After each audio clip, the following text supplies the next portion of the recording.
আমি একটা মেয়ে হয়ে বলতেছি, ছেলেরা আসলেই অনেক বেশি ভালোবাসে। কেউ মানুক বা না মানুক, আমি এই কথাটা মানি। এটা একটা আপুর গল্প। আপু আমাকে বলছিল, আমি যখন ইন্টার ফার্স্ট ইয়ারে পড়ি, একটা ছেলে আমার পিছনে সব সময় ঘুরঘুর করতো। আমি যেখানেই যেতাম ও ঠিক আমার পিছনেই থাকতো। আমরা একই মহল্লাতে থাকতাম। সেই ছোটবেলা থেকে আমি ওকে দেখতেছি। একটু জেদি, তবে কোনো মিথ্যা নেই ওর ভিতরে। ফলচাতুরি এসব কিছুই বোঝে না, আর অনেক চাপা স্বভাবের একজন মানুষ।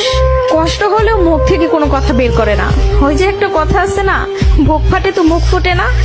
এমনকি আমি যখন ওকে দাঁড় করাই বলতাম, কিছু বলবেন, ও বলতো না কিছু না। একদিন আমিও ওকে প্রপোজ করলাম আর বললাম, আপনাকে দিয়ে কিছু হবে না, আমি সারাটা জীবন আপনার সাথে থাকতে চাই, আপনার বউ হতে চাই আমি।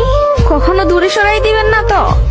জীবনে যা কিছুই হয়ে যাক, আপনি আমার পাশে থাকবেন, কখনো আমাকে একা ফেলে যাবেন না। যদি এই ওয়াদা